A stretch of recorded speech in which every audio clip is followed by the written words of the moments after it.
Dr. Stephen Luby, for years and years, has bridged the School of Sustainability type ideas and the medical school. He's a physician, but he's international. And he started the Stanford Center for Human and Planetary Health.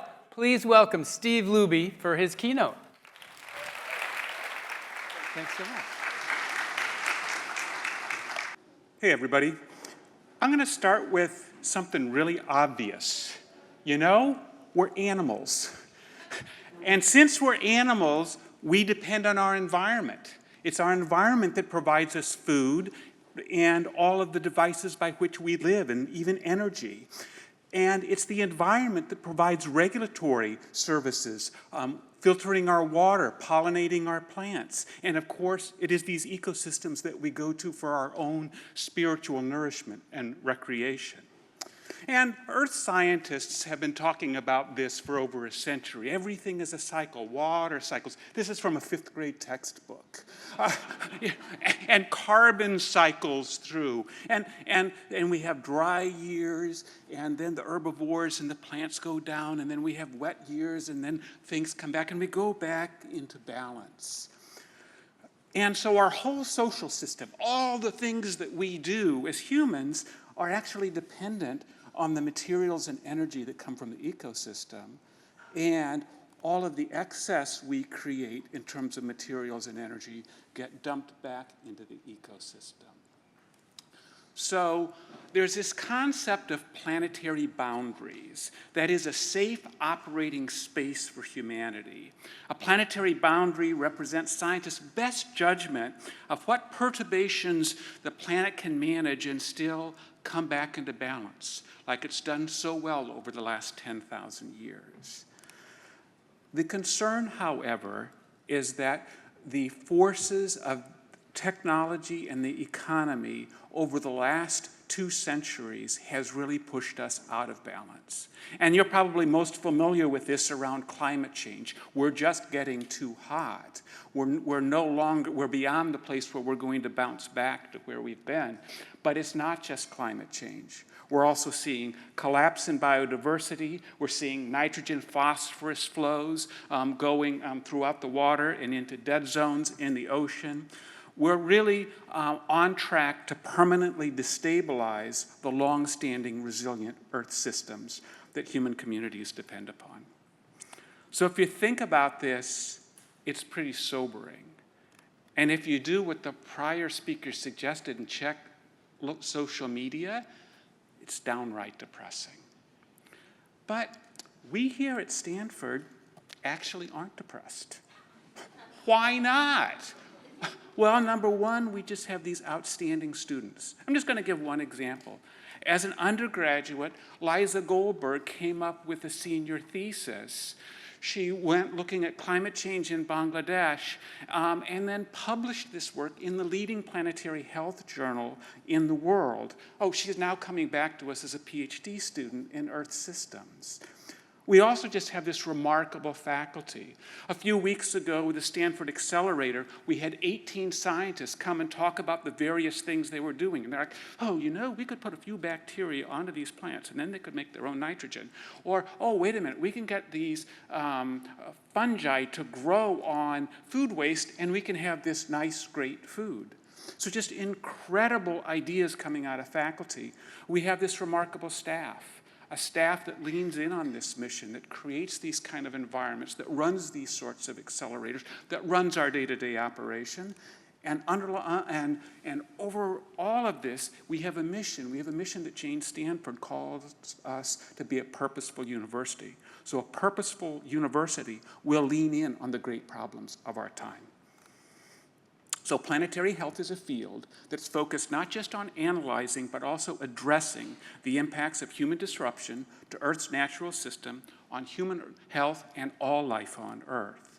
So it engages climate change, but it engages lots of other planetary health problems, and working really to broaden support for sustainability by bringing in concerns with health. So, as Christopher said, we have launched a Center for Human and Planetary Health.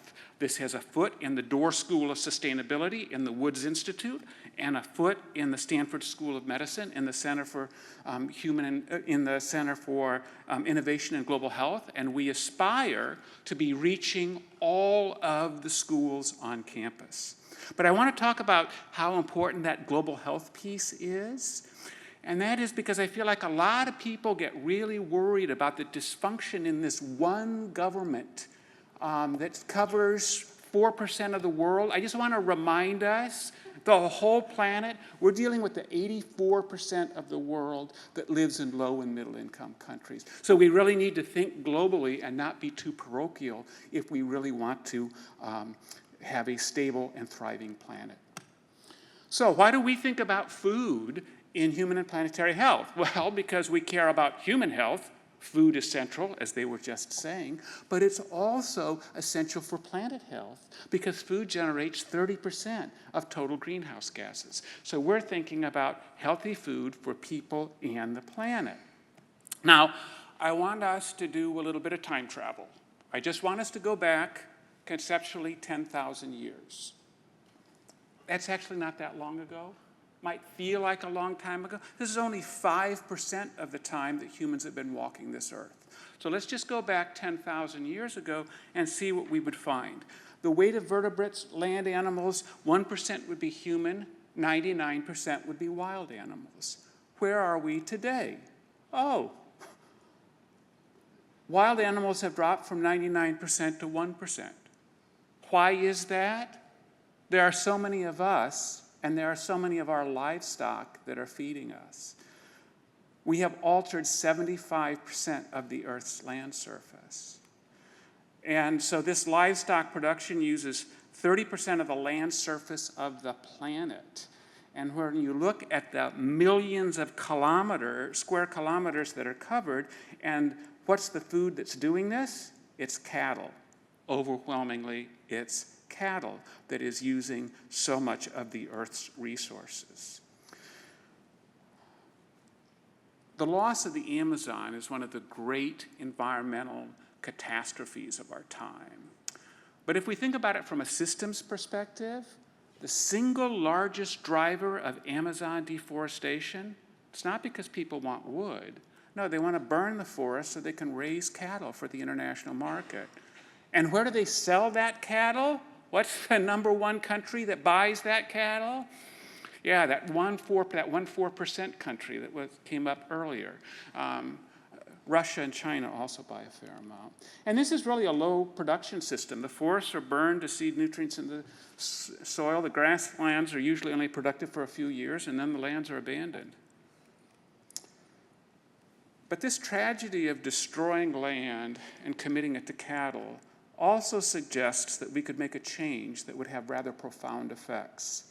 So Hayek and colleagues looked at the carbon storage potential of reducing animal source food production. So let's say we just stop doing this and we let the pastures grow back and the trees grow back. They modeled 3 different diets. One, assuming the freed up pastures were restored to native grassland, and they assumed that, and forest, from 2015 to 2050. So if you look at business as usual, things get worse.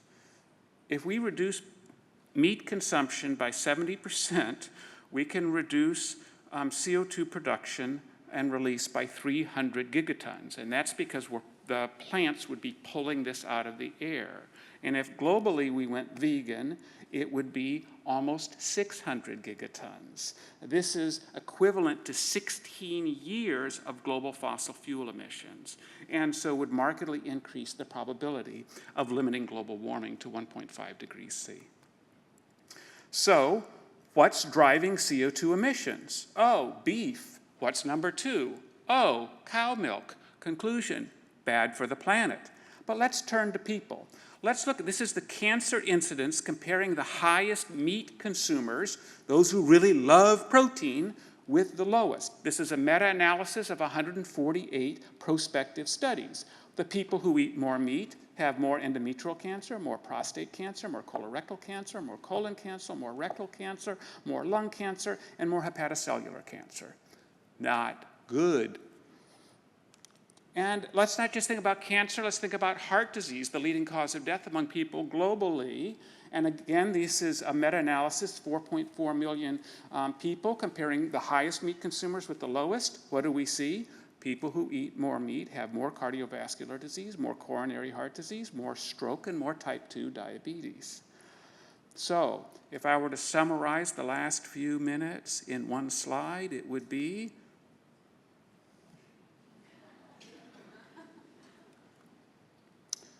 so, focus area on Stanford Center for Human and Planetary Health, food system health and the environment. You can see why this matters centrally to us, but it's also connected.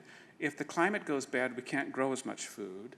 Oh, and the food system and the environment makes the climate worse. Similarly, pollution can undermine agricultural productivity, and if we're dumping pesticides into our systems, then we're also worsening health.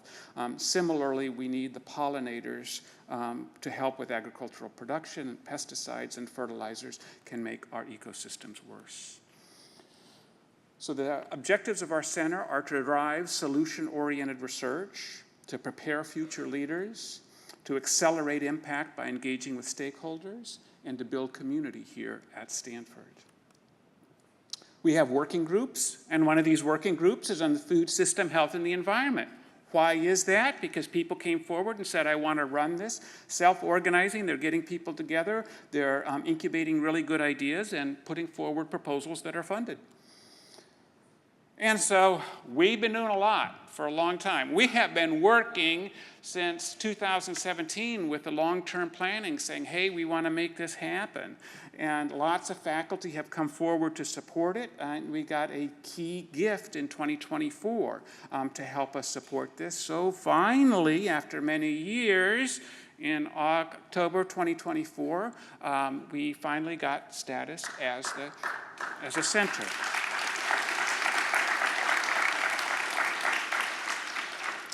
So, we now have our one-year anniversary. We have initiated an electrification for health program in the last year. We have a new affiliate program for people who are faculty or senior staff, mini grants program. Our education includes these exciting action labs, you notice, Blue Foods in Indonesia and regenerative coffee. We already have 2, and there's another food one that's going to be coming up. For graduate students, we have a new certification program, and we're doing research in disease ecology. Project Unleaded just got a major $10 million support looking at the contamination of spices with lead. And so we're just moving forward. So what's our 5-year vision? Our 5-year vision is a diverse community across Stanford working together for a healthier planet and a healthier future. In each of our 4 focus areas, our new research findings will break through to solution, and we'll have knowledge translation with global impact. We aim to have a robust educational program that equips students and fellows with skills to address the large HPH challenges. And over the course of a little longer, 20 years, we see Stanford on the forefront of the evolution of the R1 University. Not only do we do interesting research, but it is committed to using our creativity, knowledge, and position to engage great challenges. So, catalyzing the development and translation of major solutions to alter the arc of the catastrophic trajectories. So, a sustainable food supply, a sustainable economy, and a sustainable planet. So, join us.